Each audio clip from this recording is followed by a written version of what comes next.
Inside Story Uganda, real source of political updates.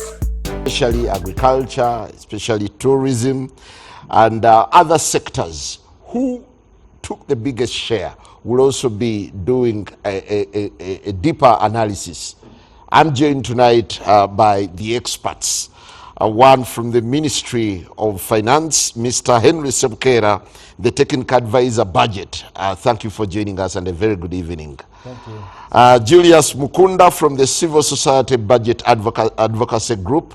Good to have you and a very good evening. Thank you to be here and good evening, viewers. Honorable Ssemujju Nganda, the Shadow Minister of Finance, spokesperson for PFF, and Member of Parliament, Kira Municipality. Good to have you and a very good evening. Thank you, Njara. Well, the economy has taken off, according to Minister Kasaija, as he closed the budget reading. Do you agree? You see, the economists have theories, and they use those theories to paint pictures. Sometimes I made a response in Parliament. I have also today issued a statement responding to the budget. The ordinary people, the lives of the ordinary people hasn't changed much. And you can read this and many other budgets, and their lives are not going to change. In my presentation as Shadow Minister for Finance, I told government that this budget was not financing, was not meeting the social, economic challenges Uganda is facing. And I did give figures as they are captured in the population and housing census. You have a population of 45.9 million. 62% of that population, which is about 28 million people, are in agriculture. The figures, official figures, show, they keep changing, that about 39% of the population are in subsistence agriculture. 39%. That is about 14 million people.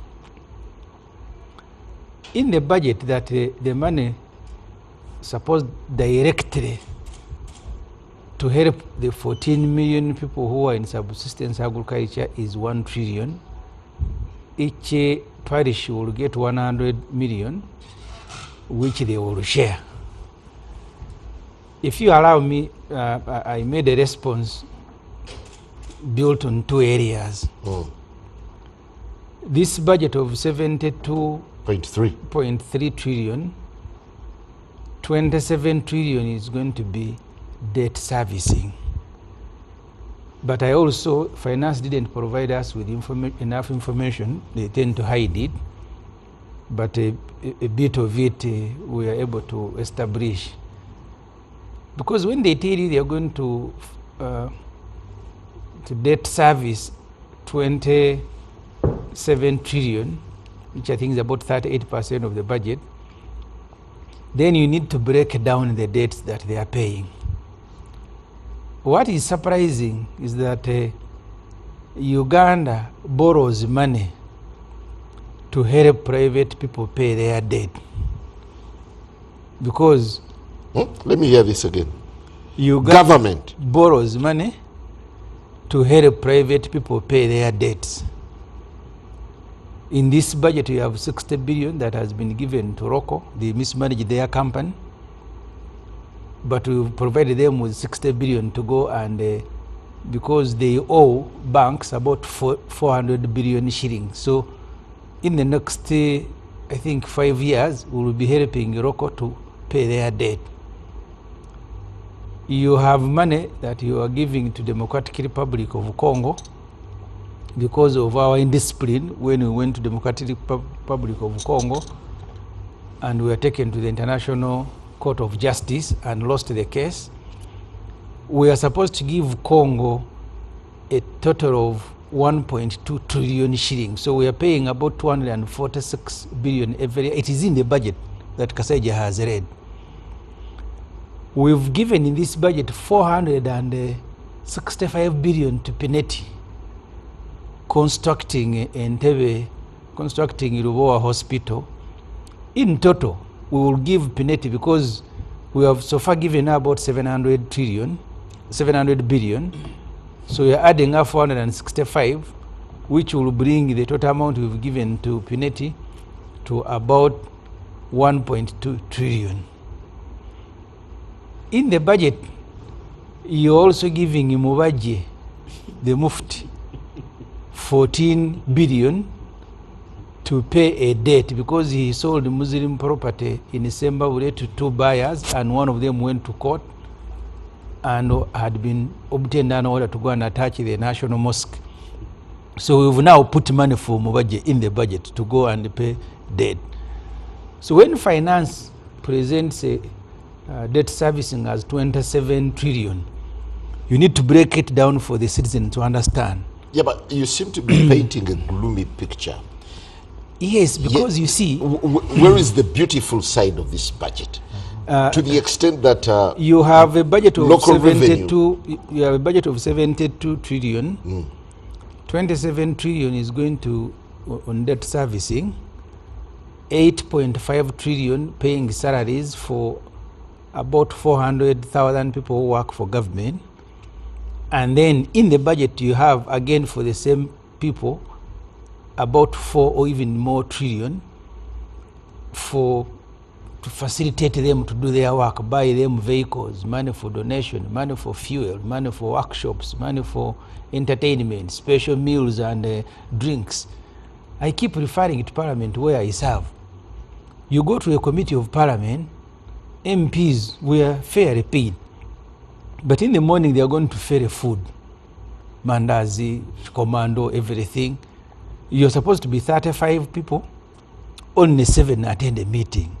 In the end, I don't know where that food goes. But in the budget, you have about 200 billion shilling for special. For mandas. For special. They call them, they give them names, artificial names. They make them look very sweet. Special meals and drinks.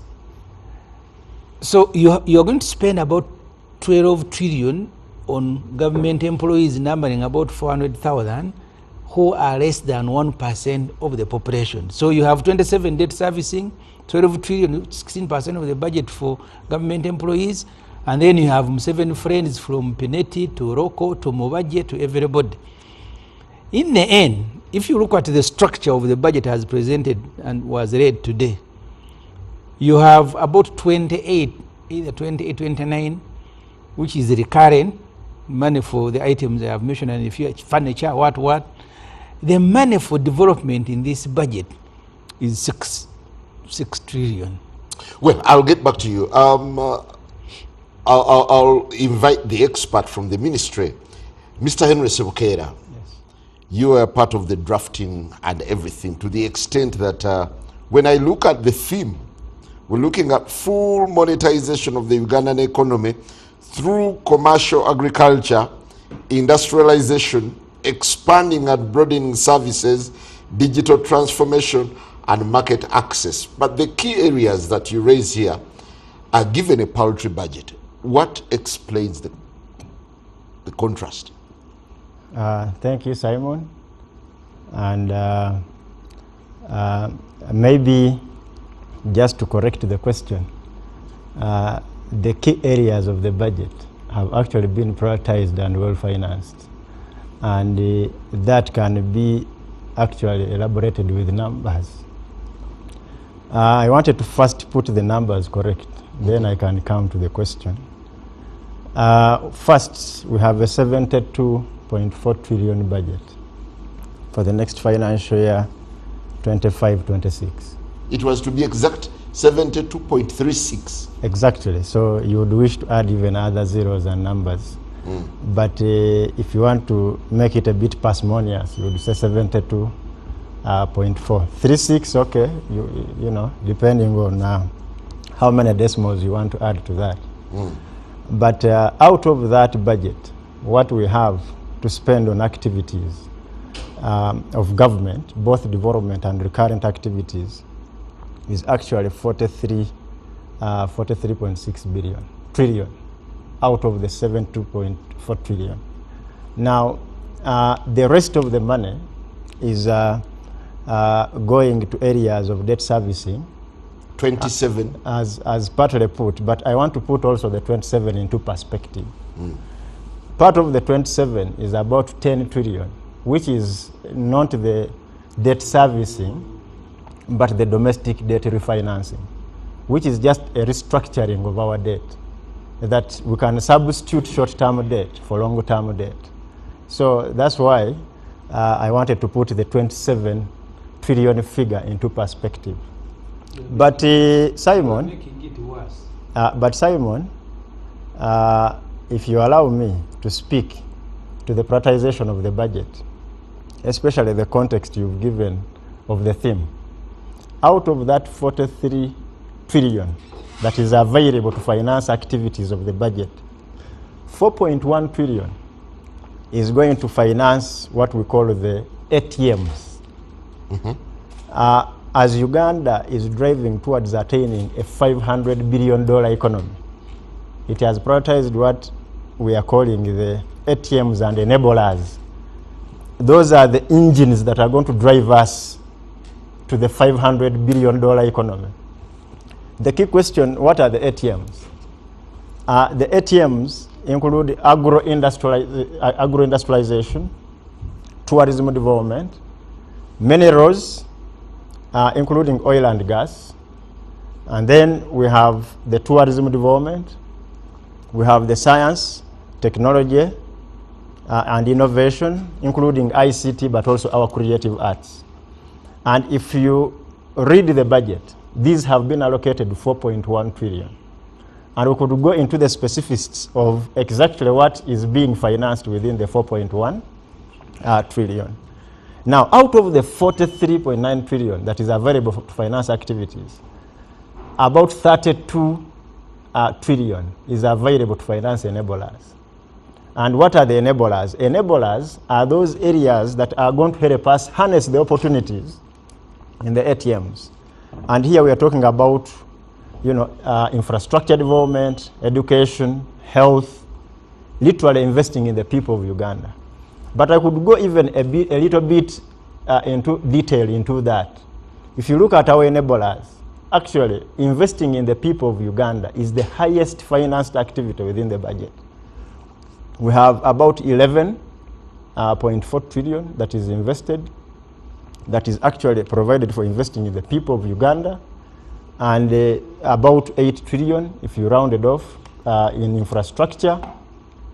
And of course, security is our fundamental. So we provide... At 9 point something trillion? Because it is the bedrock upon which we build the economy. 9.9, right? 9.9 billion. Trillion, yes. 9.9 trillion. But I wanted to make a point that it is very good, and I wanted to end with this point. It is very important for us to understand the structure of our budget as Ugandans.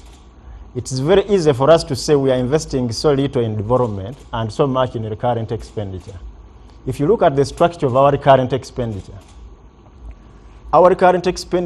of 32 trillion, much of it is actually going to buying medicines. We categorize our medicines, the 700, almost 800 billion we spend in buying medicines under national medical stores is actually money we report as recurrent expenditure. The 1 trillion that we invest in PDM activities, which is actually supporting the people in agriculture and agro-industry, is also reported as development, as recurrent expenditure. So the financing we give to Uganda Development Bank, UDC, the capitalization of our financial institutions, and other wealth creation funds amounting to about 3.1 trillion is also categorized as recurrent expenditure. So I wanted to reiterate your question that actually this budget is prioritizing financing to wealth creation, to enhance job creation for Ugandans, with industrialization being the vehicle. to achieve that. Well, thank you very much. We're also joined by Honorable Geoffrey Ekanya, Member of Parliament, Toro Municipality. Good to have you. Thank you very much. Toro County. No. Toro County, they're quite a number. Sorry for the oversight. Well, Julius, rosy figures, budget rituals and everything. What adds up and what doesn't add up in this budget, 2025-2026? And does it pass the mark of a pro-people budget? Yeah, I think that's a good question. I mean, I've looked at these numbers for a very long time, and what I've decided to do is to move away from this recurrent expenditure and development expenditure, because it is extremely misleading. Yeah. Because previously we'd say, hey, recurrent expenditure, these operations, and then you find people have put their medicine. This is recurrent expenditure. Then you find the interest payments. It's also recurrent expenditure. But then that's where you find the special meals, donations, travel abroad. So what we have decided is that let us look at productive items in the budget and those that are non-productive, and that can give us a picture of where this budget can take us. So you want to look at productive items as those that are likely to address the ordinary person's needs. Those items that are likely to where an ordinary person is likely to interface, probably directly, even if it's indirect, but it's like a public good that people are going to benefit from this.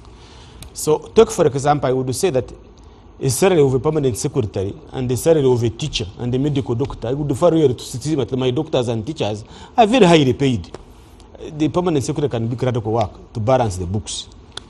I want a traffic officer, for example, really. Once I'm a traffic officer, I know, here returns to investment. And so you're interpreting it ordinarily? Yes, that's what I want. But at the end of the day, the ordinary person, that's what he's going to look at.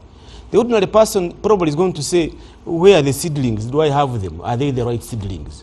That's the extension worker. Is the extension worker near me? Can I be able to consult and I get the best advice?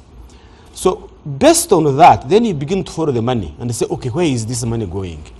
And I think that's for me where I begin to say, okay, I think we are having some challenges, although here we are progressing. So now, once those items are put in place and you put it aside and put the other one that are not productive, then you begin to ask yourself, so how do we balance in terms of who gets what and who doesn't get what? What I've realized right now is that there are a number of very good proposals in this budget. One thing I saw today was that there was a very huge attempt to account for this end of the financial year. And that is something that has been missing in some of the speeches. A huge attempt to say, but this financial year, we have done 1, 2, 3, 4, 5. Now it's up to us to go and do the clarification, to go and find out whether those things actually have been done. Two is that there's some proposals that you like. I saw something like Oksevinga. And I think it's something that we've been pushing for us from the civil society to say, if the ordinary person has got his phone, why can't he also buy bonds? So I'm hoping that now we are going to have some bonds of 1,000, 10,000, so that they are broken down, and the person can save and also buy bonds. And I thought that was a very good idea. I have seen we are commercial diplomacy has been also one of the things I have also been promoting. To say that these embassies, really, for me, they should only have one main job: to look for markets for our products, period. If you are an embassy in a foreign land, we should facilitate you enough, and that's probably so that you look for the market for our products. And once you get it, you come back and tell us, I have got the market for squared watermelon. And then now government goes back and say, farmers, the other big watermelons we like not to sell them. Now we need to start working on squared watermelon. There is something very key. Perhaps you could come in here. Minister Kasaija speaks of tenfold economic growth in 15 years. Do you think that is being overambitious, or it is realistic? No, being ambitious is okay. Being ambitious is okay, but it depends on what we're going to do about it. All of us have dreams. It's perfect to dream that we're going to have a $500 billion economy. It is how we are going to change the way we do things. If we expect that the way we are doing things currently is going to take us to a $5 billion economy, I think we shall $500 billion economy. I think we shall still be dreaming. To achieve that, fundamentally, a lot of things must change. Because we have the potential and capacity to reach there. You can't be, look at the dairy industry. We can be able to sell milk to Algeria, and the huge potential that is just in only that one country. Just imagine if we have been able to get a market for all other Arab nations who would like to take our milk, and we're able to help our farmers do that, what that would be. But if you come back home, then that's when Katemba starts.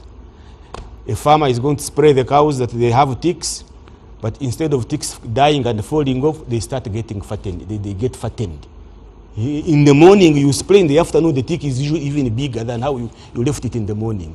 Simply because of our inability to enforce discipline on ensuring that we don't have fake inputs into the market.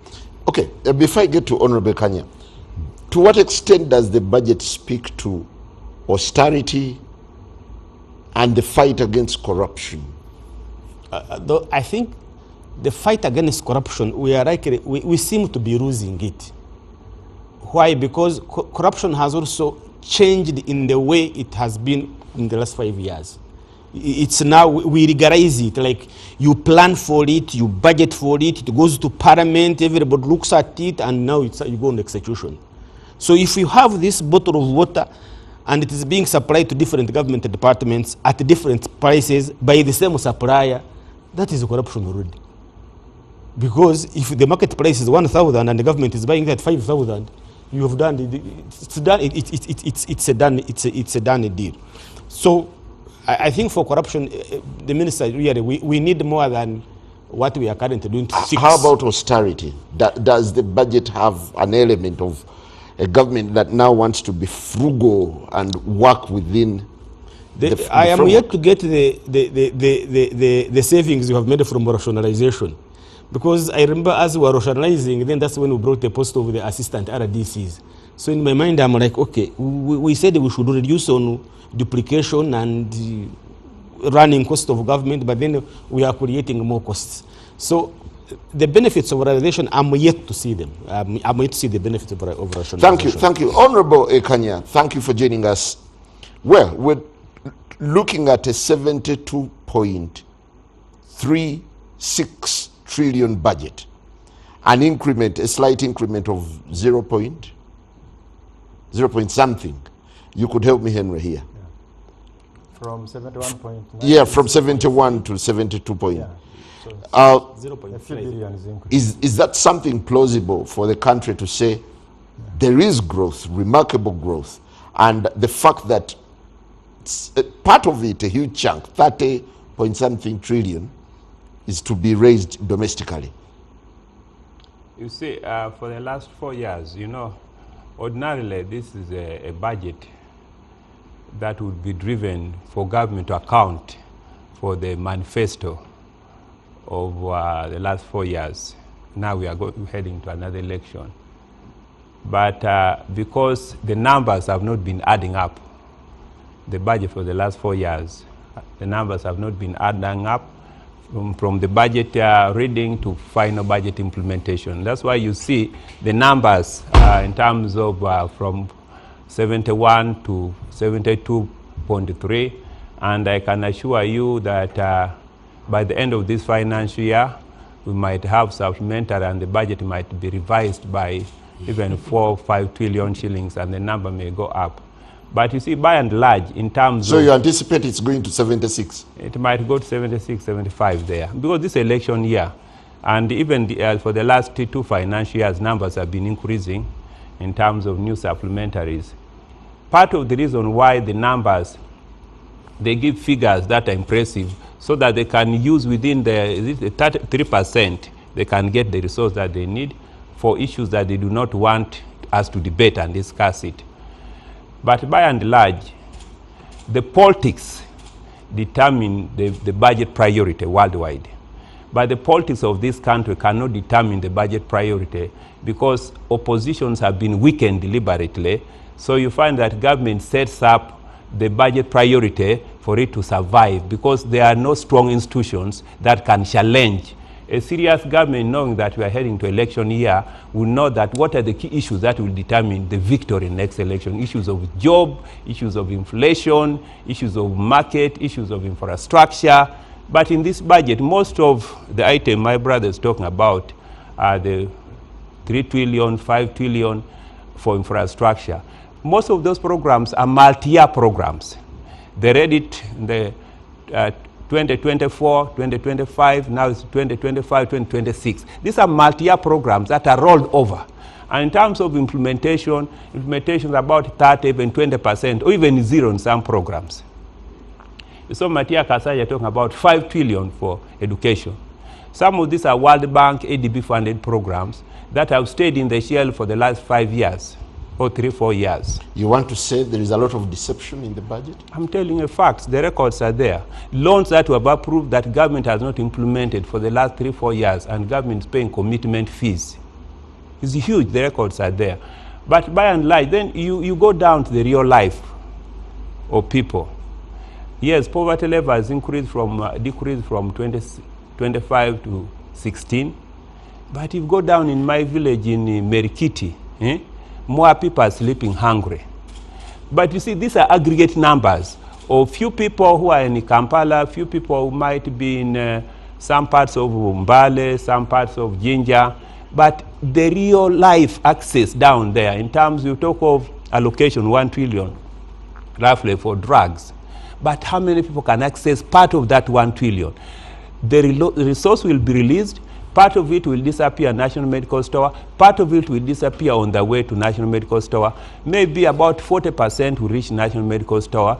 And even that 40%, some technical people will take, you find that about 20 or 30% will be accessed by the ordinary poor people. So most Ugandans, in terms of knowing that government is going to read the budget, remember when we were growing, those days, people would tune TV, people would tune the radio, knowing that, yes, we are going to allocate this resource. We are going to have boreholes in our village repaired. But call the LOC ones, and you heard the president talk about the geese of the roads.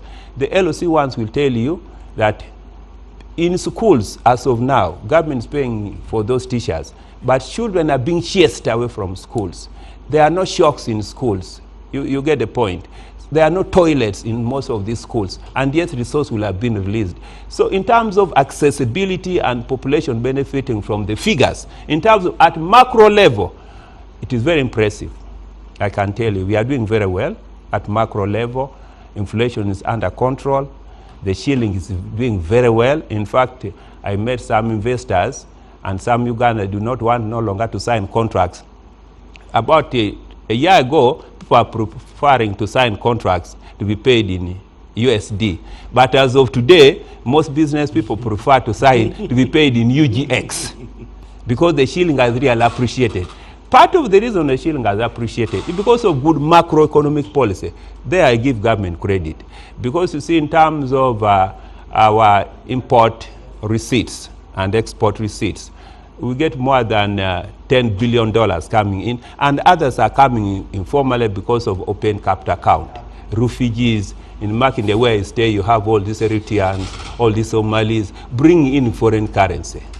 You go to other countries like Angola, Burundi, very tight capital account, you cannot bring money and take it out. That is beautiful. But down in terms of real population, feeling the impact of the budget, the situation is totally different. So, government needs, the purpose upon which we agree to declare the total figure of debt and the total collection was to increase the level of transparency. Beautiful.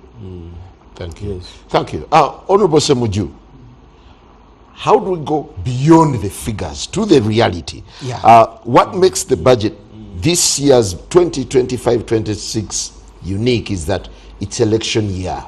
And we've also just had the scrapping of some of the agencies, the RAPEX. You see, the rationalization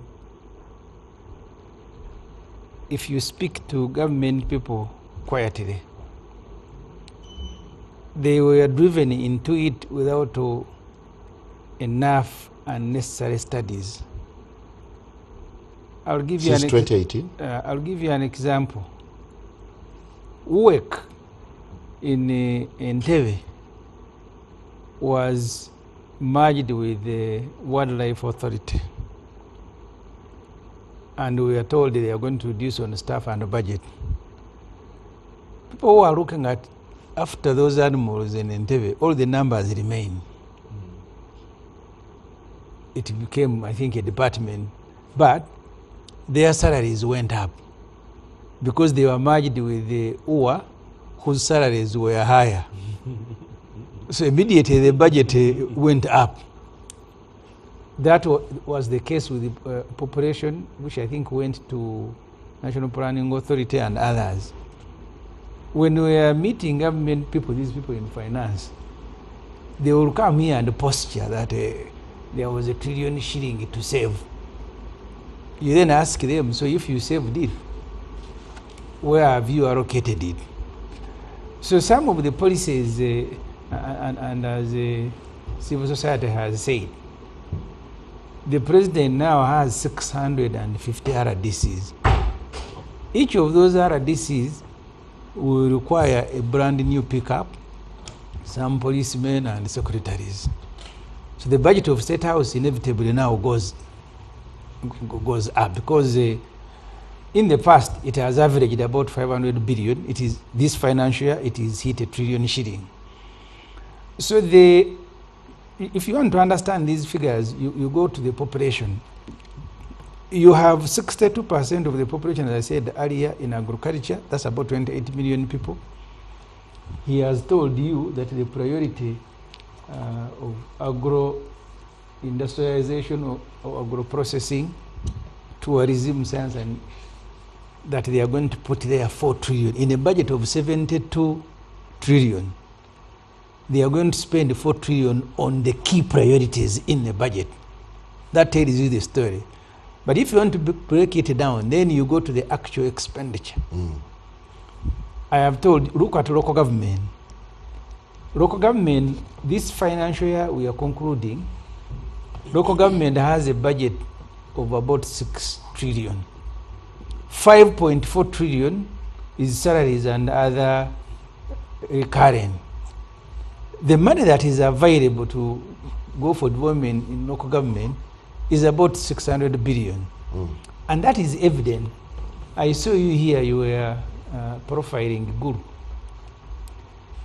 I was in Gulu City, I was in Gulu District. The reason their budget went up slightly was because you had that money borrowed for the infrastructure. There is no money for maintenance. That's use bid, right? Yes, there is no money for maintenance in all the subsequent budgets. When you exhaust the money for constructing roads, they are not going to be maintained. And that's what has befallen most of the roads now in Uganda, in Kampala. We have now just borrowed money from the World Bank for the Kampala Metropolitan to do some roads. But these municipalities that are benefiting, they have no money for maintenance. So the figures in the budget, when they are thrown in your faces, you'll actually think that they mean something. Let me give you an example, Njala. If you look at the money we earn, the foreign exchange, at the moment, I think we earn more from selling of gold, which gold is stolen from Congo, but it's just trafficked through Uganda. And that has been part of the reason the shilling has stabilized, because the gold stolen from Congo is trafficked through Uganda. They go and sell and return with the physical dollars in aircrafts at Entebbe Airport. The Congolese then use the dollars in our markets here. That's why at one time when they put pressure on the president, they didn't want to pay taxes. They said because they can now traffic through Rwanda and through Tanzania.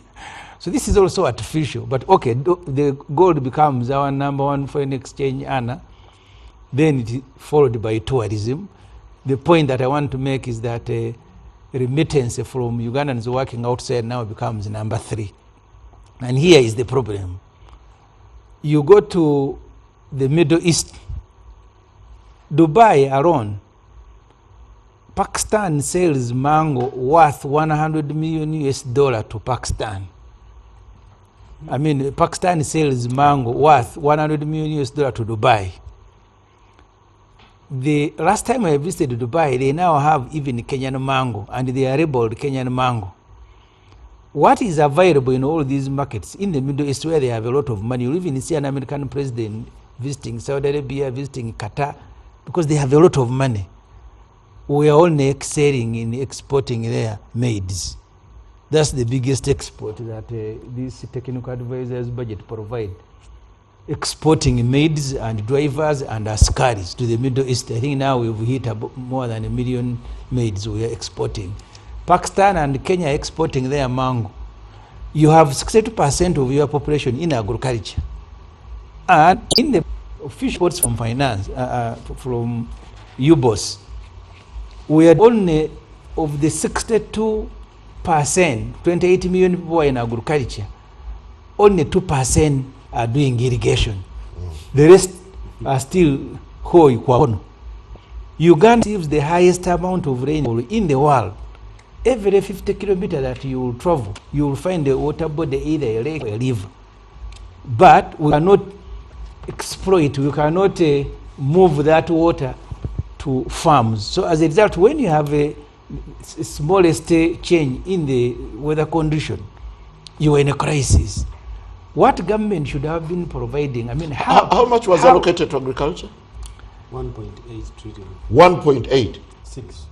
6 trillion. 1.86. Yeah. But that's the key priority in the budget. And then you have the president, this financial year at his residence, State House, he has 1 trillion, including 500 billion classified. And the parliament has 1.3. Parliament, I think about 1 trillion. 1 trillion, that's the budget of parliament. Of course, I have told you here many times, if I had the opportunity, I would use that parliament by more than 60%. I have told you part of the budget, because you're going to look at the budget of all these institutions. There would be no chira. Don't forget what this money does. You have money that is going to do workshops and seminars, money for donation. Travel abroad. You have travel inland. For parliament? No, for all the government agencies. Travel inland. These people you see in pickups going to check on their animals in Ankole Maine. 976 billion travel inland. Consultancy, 633 billion. Remember, agriculture, what did he say they have provided? 1.8. Now 1.86. Travel inland, 976. Special meals and drinks, 492 billion. Fuel, 450 billion. Workshops and seminars, 296. Welfare and entertainment, 207 billion. Yes. Vehicle maintenance, 171 billion. Donation, 168. Beddings, clothing and footwear, 140, and the list goes on. If they give you a broad figure and you don't interrogate it, they will say that they have put money in agriculture, and you actually think that money has gone in agriculture, when the bulk is salary. And that's why I started with the wages. How much are we going to be spending on wages? And when I was making a presentation department, even asked, who are we employing? Because Kenya recently changed their policy, and they said they will now prioritize technical as opposed to support staff. If you look at the number, the 400,000 people who are working for government in Uganda, you may actually reduce them by more than 60. Majority are just useless. You look at a place like a State House, where we pay for cooks, people who are looking after the president's cows, etc. They are all on the payroll. Instead of having extension workers, in the budget you have 21 billion for General Sare's operation wealth creation that is going to be supervising PDM. Yet the policy is that the money for PDM should go to the account of the last beneficiary, and then they will choose what they do using that money, because that money is a revolving fund that is supposed to be recovered.